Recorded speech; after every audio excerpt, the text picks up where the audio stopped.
His apartments dot the map from City Heights to Ocean Beach, but Bankim Shah's tenants have a lot in common, starting with empty kitchen cabinets. Most can't be used for food. Anything that's not double-bagged and tucked into a heavy-duty storage box or the refrigerator will have roaches crawling in it come morning. Karina Villanueva has learned to cope, wiping down surfaces in her Barrio Logan studio with bleach morning and night. Her 7- and 4-year-old sons have gotten used to the roaches too. By now, they're like, whatever.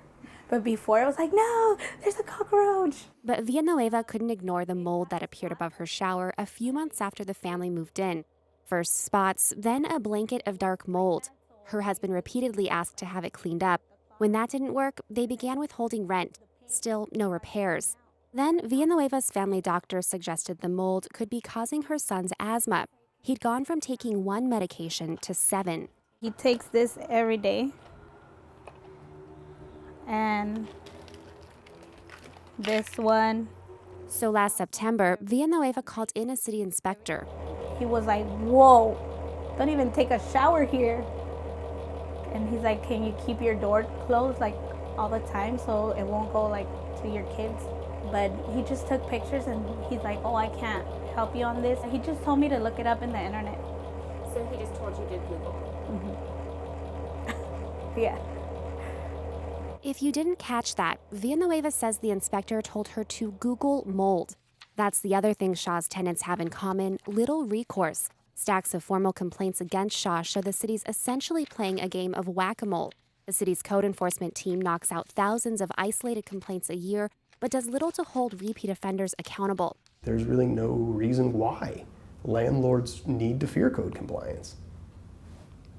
Mark Whittam is a tenants' rights attorney and immediately recognized Shah's name. Shah owns nearly 90 properties, and residents and city staff have filed 62 complaints against him since 2001. About a third of them were for conditions state law says no one should have to live in: gas leaks, sewage backups, no hot water, and armies of roaches.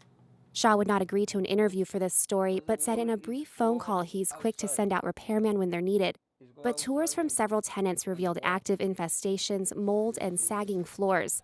The California Health and Safety Code gives local code enforcement units the power to do anything from press civil and criminal charges to seize property to get landlords to comply. But that's not happening in San Diego.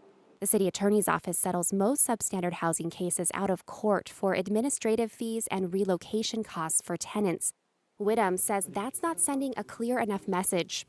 I have no doubt in my mind that if you call out some of the worst offenders and say, these laws matter, and you will meet the full force and weight of the city attorney's office if you do not believe so, would change things. It would make a difference.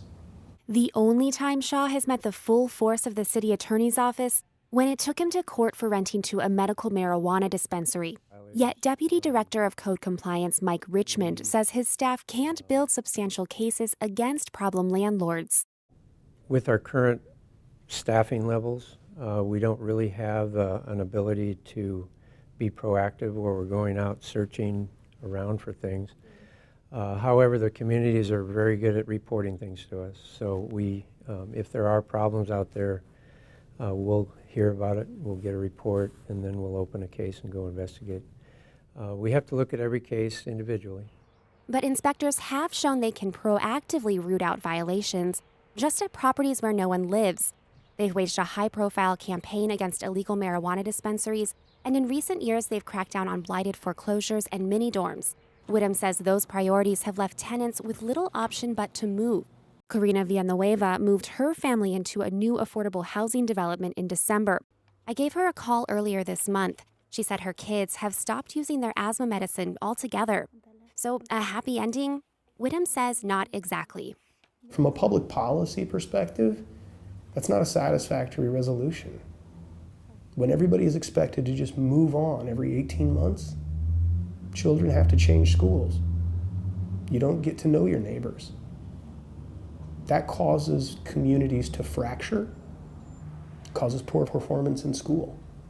Councilman David Alvarez represents Villanueva's district, and while he helped prioritize dispensaries and foreclosures in code enforcement, he said it's time to shift gears. I think that the city attorney has showed that if you want to make something a priority, you can.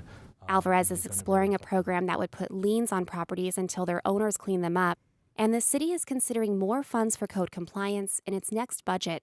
Megan Burks, KPBS News.